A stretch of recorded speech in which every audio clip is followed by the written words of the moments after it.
In a sun-scorched kingdom ruled by King Malric, known as the Cruel, the villagers whispered of doom and despair.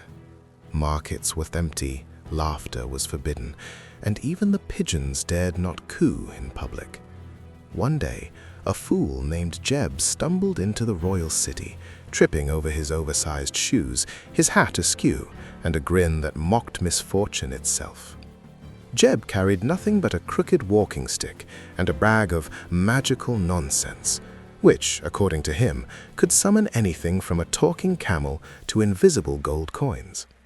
The townsfolk scoffed, yet secretly they watched.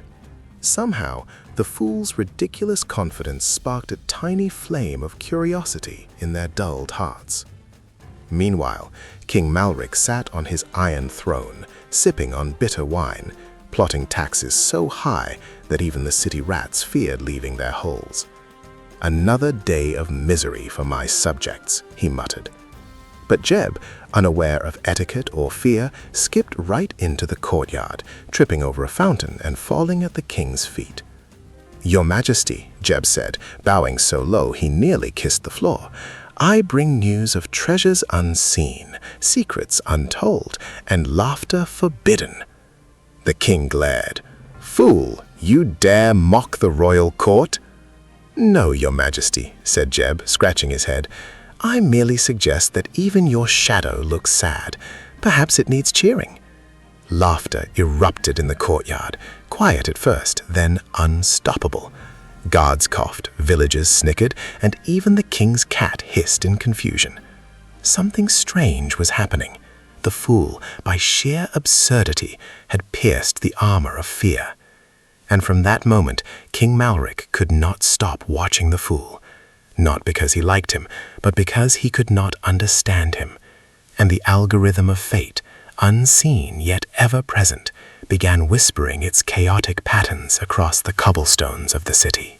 In a shadowed alley, far from the king's prying eyes, a wise man named Samir observed Jeb. Unlike the fool, Samir's robe was neat, his eyes sharp, and his smile subtle, the kind that hinted at secret knowledge. He had watched kingdoms rise and fall, merchants lie, and kings tremble before whispers of truth. "Ah, Jeb," Samir said, leaning on his staff, "you've woken the sleeping dread in the king. Dangerous work for a clown." "But, wise man," Jeb replied, juggling invisible apples, "sometimes the king needs a mirror shaped like a joke." Samir chuckled, seeing the hidden wisdom behind Jeb's antics.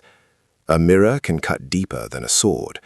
But beware, for Malric does not take kindly to cuts, even invisible ones." Together, the fool and the wise man devised a plan. They would teach the king a lesson about cruelty, greed, and the power of laughter.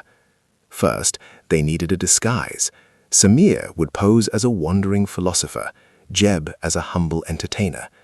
They traveled the streets, weaving stories that disguised lessons in humor. Tales of greedy merchants trapped in their own vaults, of kings whose laughter vanished with their arrogance, and of shadows that refused to follow unjust masters. The villagers began to buzz with hope.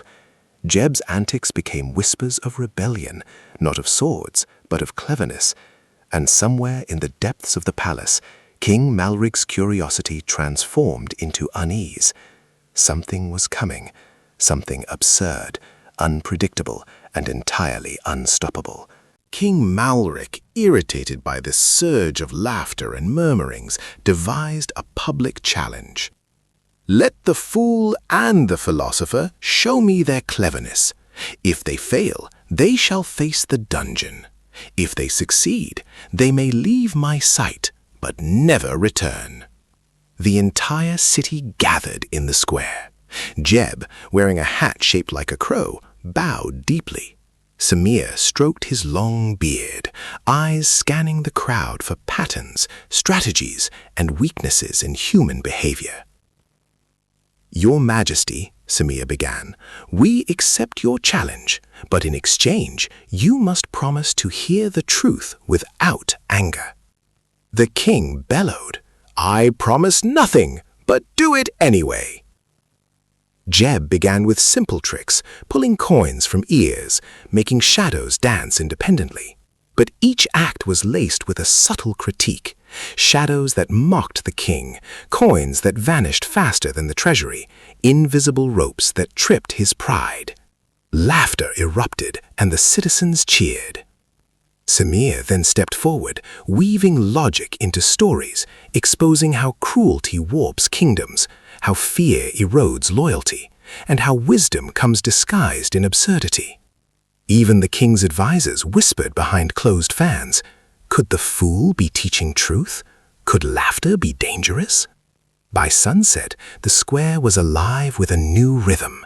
Mischief as resistance, humor as power, and the first seeds of transformation in a kingdom built on fear. That night, King Malric could not sleep. He tossed in his iron bed, imagining shadows whispering secrets, coins mocking his greed, and laughter that felt like an arrow in the ribs. How can a fool possess such influence? Jeb, in the tavern square, danced with villagers, spilling stories that mocked taxes, greed, and cruelty. Samir scribbled notes, observing the patterns. Fear falters when confronted with absurdity, and wisdom spreads faster when wrapped in humor. The next morning, the king tried to assert control, but the city refused. Markets reopened with laughter ringing above, merchants spoke in clever rhymes, and even the pigeons cooed with attitude. The algorithm of fate, invisible yet meticulous, rearranged itself. Every act of cruelty met with wit, every threat countered with absurdity. Malric, frustrated, called for Jeb and Samir. "Enough," he shouted. "If this is cleverness, it is chaos disguised as nonsense." Jeb grinned. "Chaos is the mother of wisdom, Your Majesty, and nonsense is truth in disguise." In the final act, the king summoned the fool and the wise man to the throne room. Samir spoke first, weaving logic, history, and moral lessons. Then Jeb added a final touch. He mimed the king's own cruelty, exaggerating every gesture, every command, until the king could see himself reflected in a carnival mirror of absurdity. For the first time, King Malric laughed. Not bitterly, not cruelly, but openly, with tears streaming down his face. The people watched in astonishment. The once cruel king had glimpsed humility, and it came dressed in absurdity. "Perhaps I have been foolish," the king admitted. "Perhaps I too need laughter, wisdom, and a fool's courage." From that day forward, Jeb became the royal entertainer, Samir the advisor, and King Malric, a slightly less cruel monarch. The kingdom flourished not under fear, but under cleverness, wit, and a newfound respect for the absurd. And so, the algorithm of destiny continued to weave its unpredictable patterns. Laughter had toppled fear, wisdom had disguised itself as nonsense, and the fool had proven that even in chaos, truth could shine brighter than gold.